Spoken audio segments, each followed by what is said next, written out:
I'm Eric Stassen. Here are this week's headlines.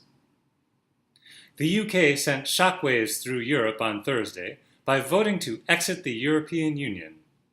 Despite the best efforts of Prime Minister David Cameron, the Remain contingent was defeated by the millions of Britons who are seemingly unaware of the profound significance of EU membership, or of the correct way to pronounce the letters T and H, either separately or together.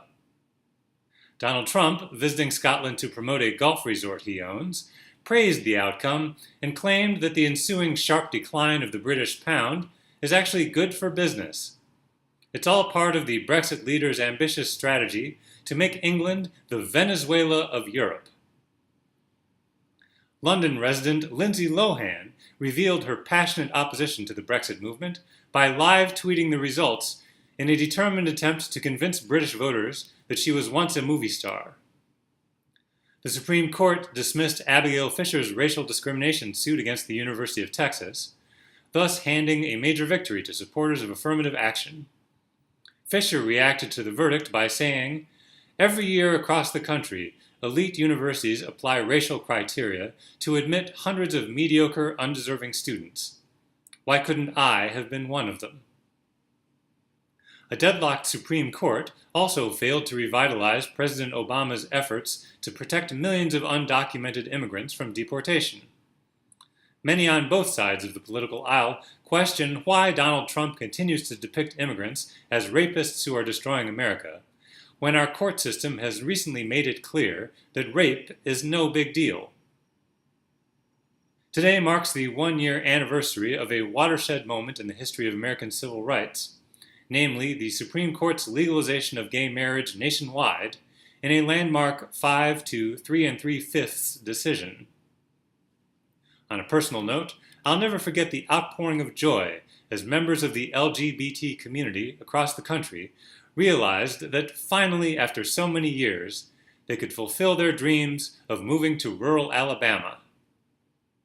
West Virginia has been ravaged by severe flooding that has left at least 23 people dead.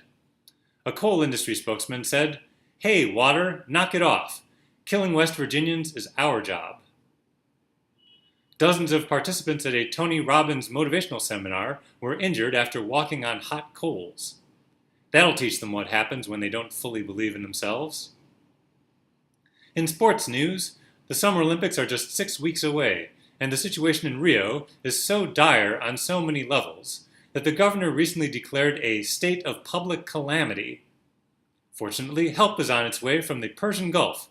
The Kingdom of Qatar, which is itself busily preparing for the 2022 FIFA World Cup, has pledged to lend Brazil its 500 best slaves.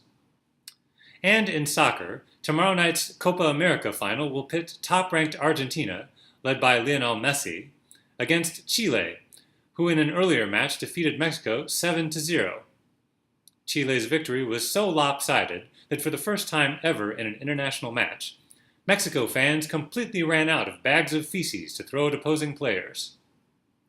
Finally, in entertainment news, Taylor Swift has taken her whirlwind romance with Tom Hiddleston to the next level by introducing him to her parents. According to witnesses, Hiddleston and Swift's parents got along well, despite an embarrassing slip-up when they addressed him once as Calvin, and then a second time as Harry, followed by Connor, Jake, John, Taylor, and Joe, and then for some reason as Larry King. Those are the headlines for this week. I'm Eric Stassen.